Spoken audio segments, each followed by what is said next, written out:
Why is El Salvador the safest place in the Americas?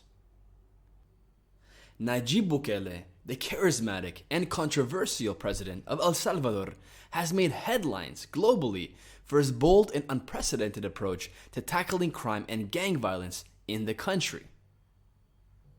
El Salvador is a small Spanish-speaking Central American nation with a population of just over 6 million people, bordered by Honduras to the northeast, Guatemala to the northwest, and the Pacific Ocean to the south. Since taking office in June 2019, Bukele has embarked on an aggressive campaign that has drastically reshaped the nation's security landscape, earning him both praise and criticism.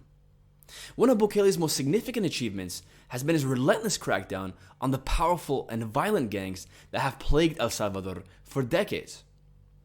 The country, once notorious for having one of the highest homicide rates in the world, has seen a dramatic decrease in violent crime under Bukele's administration. The president's approach, often dubbed the Bukele Plan, has involved a combination of military force, enhanced policing, and sweeping legal reforms. Bukele's strategy began with a state of emergency in March of 2022, which granted the government extraordinary powers to detain suspected gang members without warrants. This move, thought controversial, led to the arrest of tens of thousands of individuals linked to gang activities. Critics argued that such measures could lead to human rights abuses, but Bukele defended his actions by highlighting the immediate impact on public safety. The streets of cities like San Salvador, once considered war zones, began to witness a newfound sense of security and normalcy. In addition to the aggressive law enforcement tactics, Bukele has utilized social media masterfully to communicate his vision and actions directly to the public. This has helped to maintain high approval ratings, and many Salvadorans feel safer and support his tough stance on crime. Bukele often shares real-time updates on operations and reforms, portraying an image of transparency and accountability that really resonates with many citizens.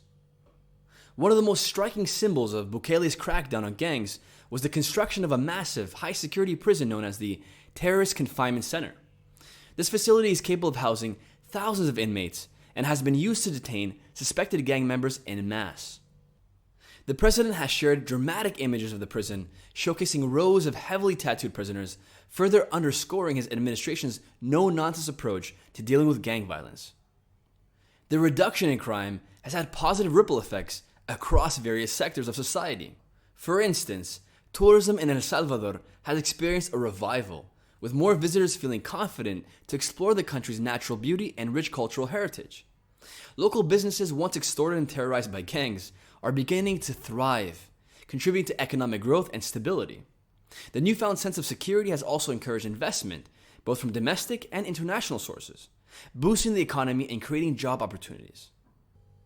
Bukele's administration has not only focused on punitive measures, but has also initiated social programs aimed at preventing youth from joining gangs. These initiatives include educational opportunities, job training, and community development projects, designed to address the root causes of gang involvement. By providing alternatives and hope for a better future, Bukele aims to create a sustainable and long-term solution to the gang problem. While Bukele's methods have drawn international scrutiny and concerns over potential human rights violations, it is undeniable that his presidency has marked a turning point in El Salvador's battle against crime. The dramatic reduction in homicides and the weakening of gang influence have brought a renewed sense of hope to a nation long tormented by violence. Nayib Bukele's presidency has fundamentally transformed El Salvador's approach to crime and gang violence. His aggressive tactics, combined with strategic social initiatives, have led to significant reductions in crime rates and have restored a sense of security for many Salvadorans. Despite the controversies and criticisms, Bukele's impact on the country is profound, showcasing a bold experiment in governance that continues to evolve and shape the future of El Salvador. What do you think of Nayib Bukele and the current state of El Salvador? Do you think the country is better off with him or without? You be the judge. Y si sos salvadoreño, ¿vos qué opinás del presidente y sus reformas? Vos seas el juez.